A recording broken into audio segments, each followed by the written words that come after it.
Hey guys, and welcome to this lesson all about adding and subtracting rational expressions. Now, adding and subtracting these rational expressions is going to be just like adding and subtracting fractions from before. And we're going to start easier, and we're going to make our way towards more complicated problems as the lesson goes on. So to begin, how do we add fractions or subtract fractions with like denominators?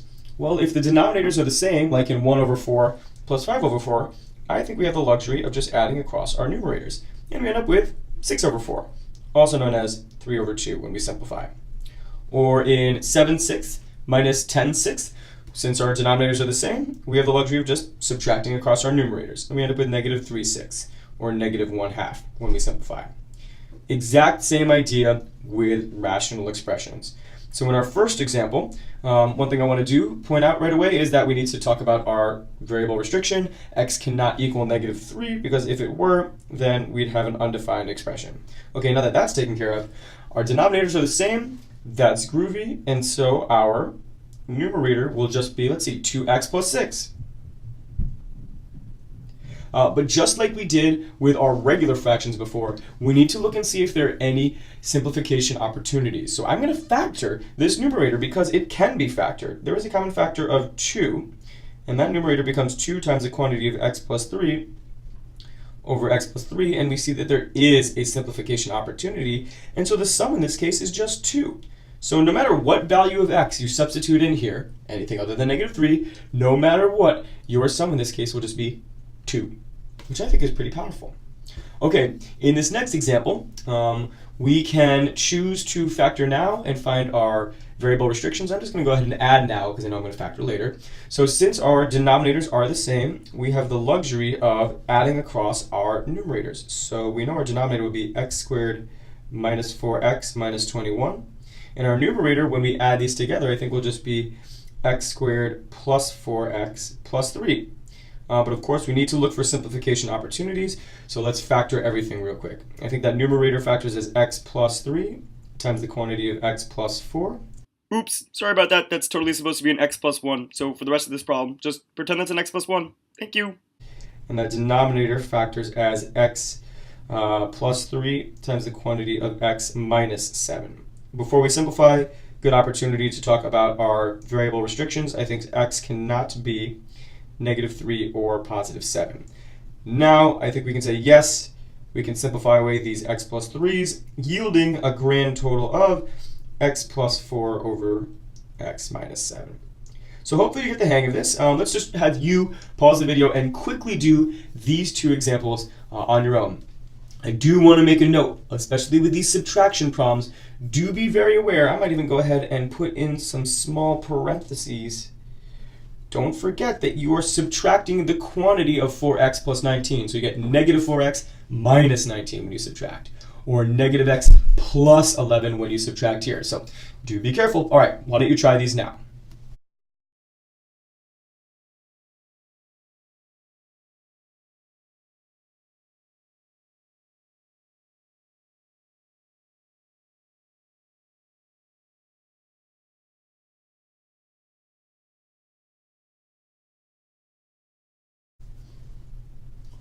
All right, I hope those weren't too bad. So now let's move on to a slightly more difficult iteration of this. What happens when we need to add or subtract fractions that don't have the same denominator? In this case, how do we add 2/3 plus 5/6? They don't have the same denominator. So what do? We make them have the same denominator. What we're going to do is we're either going to have to, with one or the other, or both of these fractions, change them into equivalent fractions so that the denominators become the same, and then it's like an easy problem from before. And so what I'm going to do here is I'm going to rewrite this as such. I'm sure you could do this in your head, but I want to show you the strategy that's going to most closely resemble what we're going to do here. I'm going to write this as 2/3 plus 5 over 3 times 2. So we need these denominators to be the same. This denominator is 3. This denominator is 3 times 2. Well, in order to make them look the same, if we multiply this denominator by 2, then we'll have the same denominators and we'll be good to go. Of course, we need to deal with only equivalent fractions here, so we're going to multiply this by 2 over 2, right? 2 over 2 is 1. We're going to end up with 4/6, which is an equivalent fraction to 2/3. And that is going to yield us 4 over 2 times 3, or 4/6 plus 5 over 2 times 3, which is 6. Now that we have the same denominator, now we just get to add across our numerators and life is good. We get 9 over 2 times 3, and you know what? We need to look for a simplification opportunity. 9 is 3 times 3 over 2 times 3. We see that we can simplify away these 3's. We end up with our final sum of 3 halves.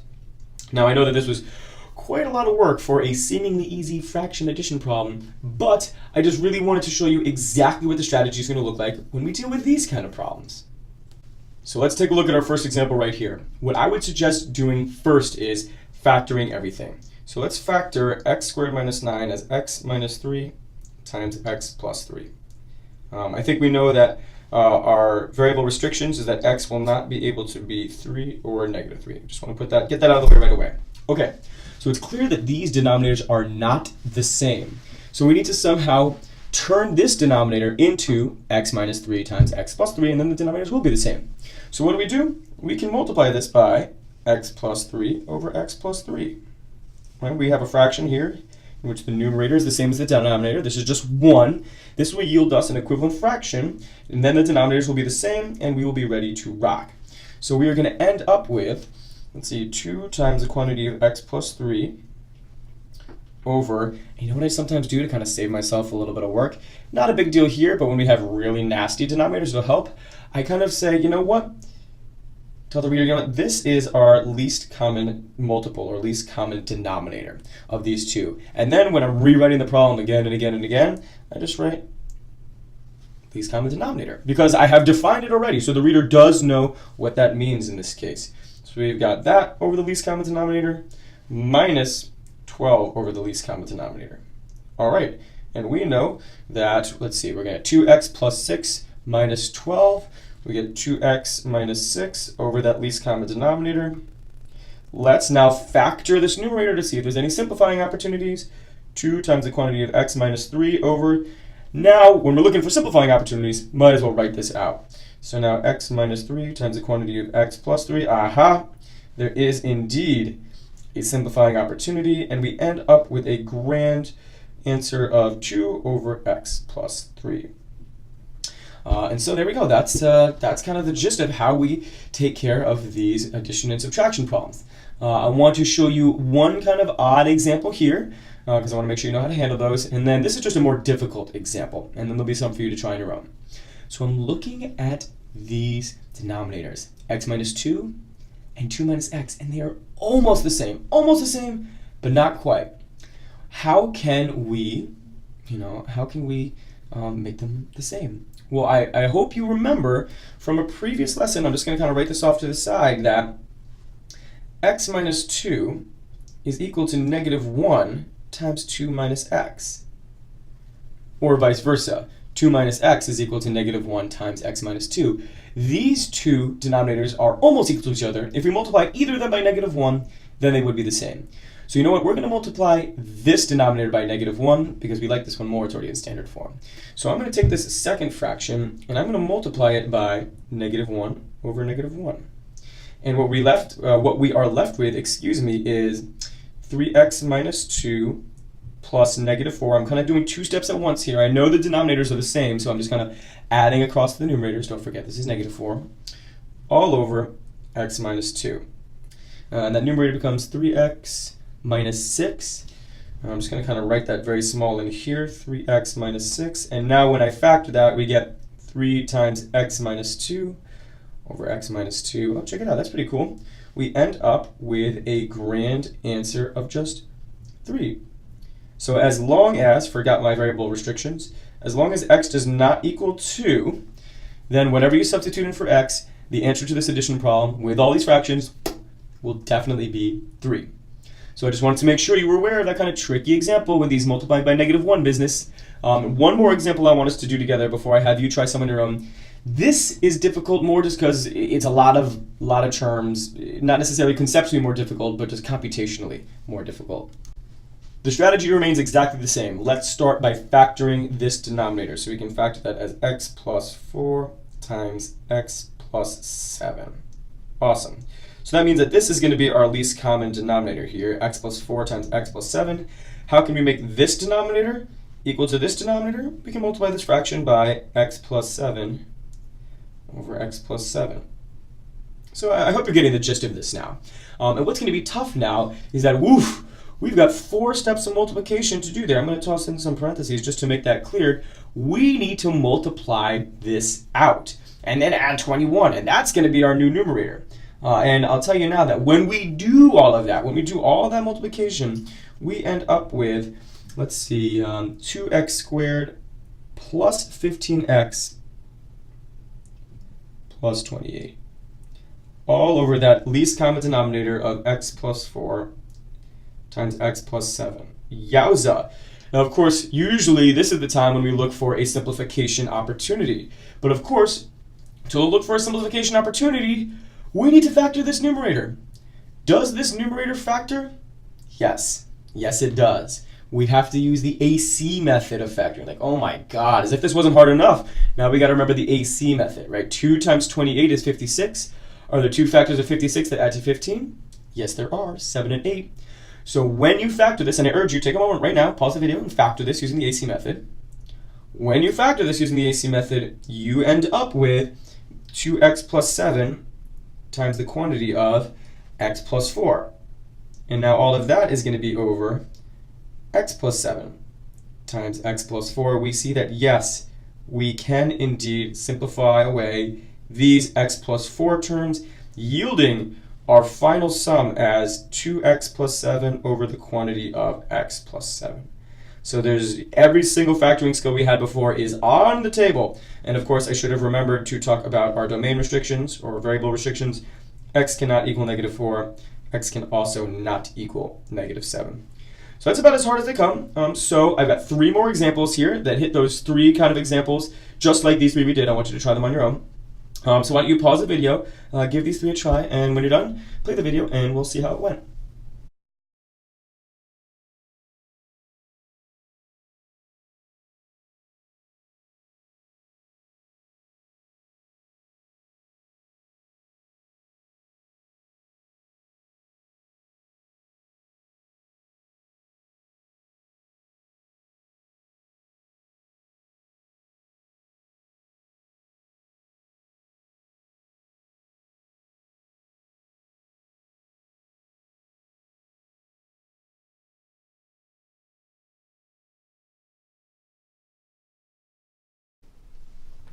All right, so I hope that went well for you, and we just have one more iteration to make our way through, which is when we have unlike denominators in our fractions, but we need to multiply both fractions by some form of 1 in order to obtain a common denominator. So here's an example with simple fractions that we're going to use to explore this first.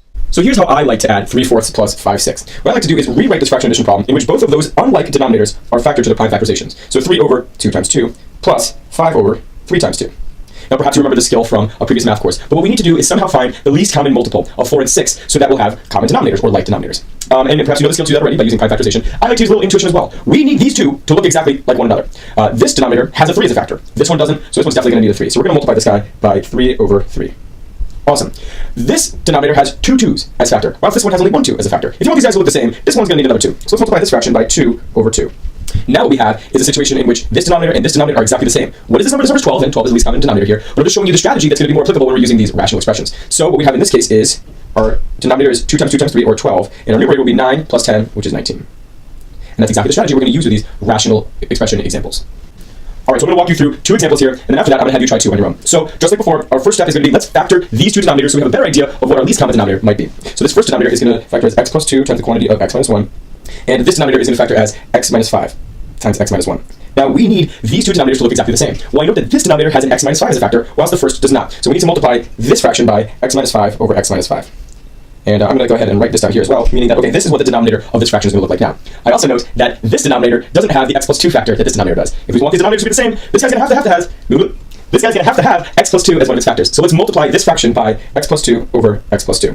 And so now we see that down here, this is what this denominator is going to look like. It now looks like we have the exact same denominator in both of these fractions. We'll be able to add them just like we did before. As a matter of convenience, I like to label this our least common denominator so that we don't have to copy it every single time we do another step. So let's rewrite this fraction now. I think we're going to have 3 times the quantity of x minus 5 plus 4 times the quantity of x plus 2 Here's where I'm going to cut a little corner here, where I'm going to just write least common denominator down here. We have explicitly let the reader know that this is our least common denominator. I'm just saving a little time, copying it down again and again and again. At the end, we'll bring it back in case there's a simplifying opportunity. All right, so when we expand these two and collect our like terms, I think our numerator is going to be 7x, let's see, 7x minus 7.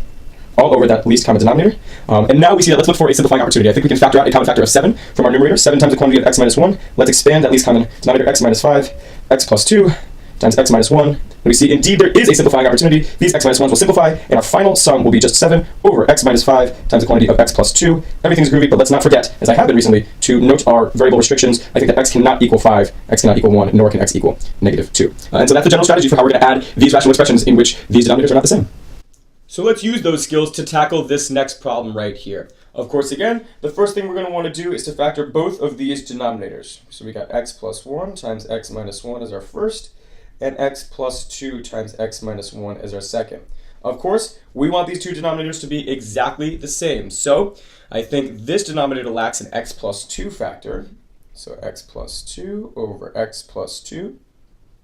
So this is what our least common denominator is going to look like. This denominator lacks an x plus 1 factor. So let's multiply this fraction by x plus 1 over x plus 1. And so, yes, we have now manufactured our least common denominator. All right, and now we're ready to go ahead and actually subtract these. So our new fraction, our sum, will have a numerator of 2 times the quantity of x plus 2 minus 3 times the quantity of x plus 1 all over this least common denominator. Real quick, I think that this would be 2x plus 2. Yeesh, another mistake. Yes, that's definitely supposed to be a 4, but for the interest of the rest of the problem, let's just pretend it's a 2. Sorry, guys. Thanks. Minus 3x minus 3. So we will end up with, let's see, negative x minus 1 over that least common denominator.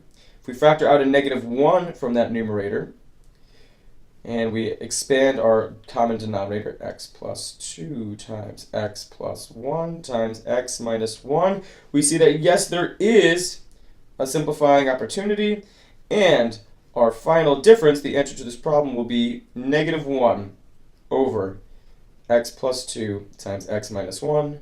Again, I didn't put in our variable restrictions earlier. I should have. My apologies. Our variable restrictions are such that x cannot equal negative 2, 1, or negative 1. So I hope you're really getting the hang of this. And so I think this is a great opportunity. Why don't you now take a crack at these next two problems, and when you're done, play the video and we'll see how it went.